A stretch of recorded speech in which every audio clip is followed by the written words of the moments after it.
time, the U.S. was so big and not so crowded that we thought we could just bury the material and we wouldn't have to worry about it.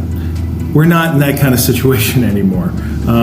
There's crowds everywhere, and landfills are filling up. Welcome to The Switch. I'm Elena Casas. In the United States, about 31% of the food supply is wasted. That's 66 million tons of food in 2019. Most of that rots in landfill and produces methane, a greenhouse gas over 25 times more potent than carbon dioxide.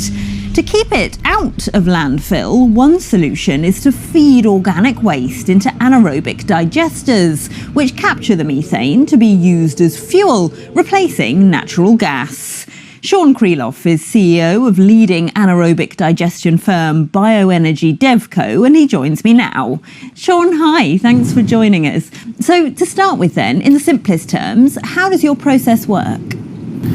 So essentially it is a cow's stomach on a very large scale. So the same microbes that are in a cow's stomach we put in our tanks. And anaerobic means without oxygen. So these bacteria live in environments without oxygen. They're ancient. They've been around for millions and millions of years. And the microbes then break down the organic material just like they do in a cow's stomach or do in a swamp for that matter. The resulting biogas is 70% methane and can be used to replace natural gas from fossil fuels. Bioenergy DevCo is about to take a bite out of a major challenge, the Big Apple's food waste.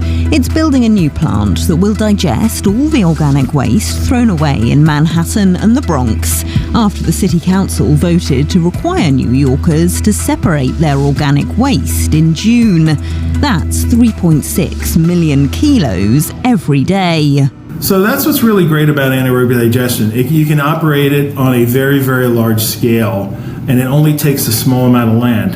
So in our first plant that we have operating in the U.S. in Maryland, we're on about 6 acres of land, and we are processing around 115,000 tons of material per year at that facility. So instead of that material ending up in a landfill or an incinerator, we're recycling it, and it's a great solution. And how much of our organic waste could be digested in this way? Essentially all of it. If it's organic, the microbes can eat it, and they can basically eat anything. So we've seen it all and used all kinds of organic material, everything from sewage sludge to leftover food waste from a restaurant.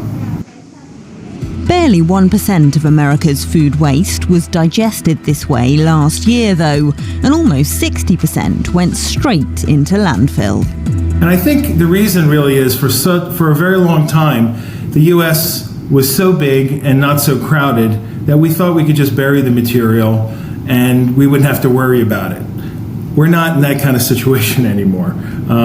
There's crowds everywhere, and landfills are filling up. There's air quality issues, water quality issues.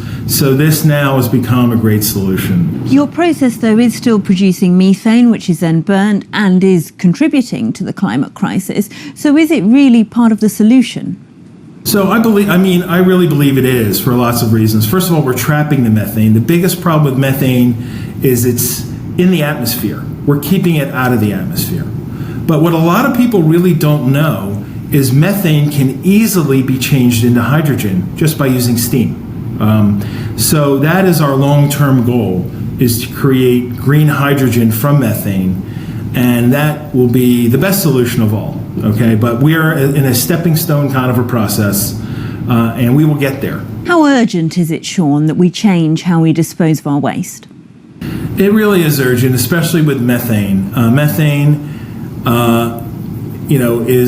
We're on the verge of having a runaway greenhouse gas situation here in the world. A lot of it is due to methane. The faster we can trap the methane and repurpose it, the better for the whole planet.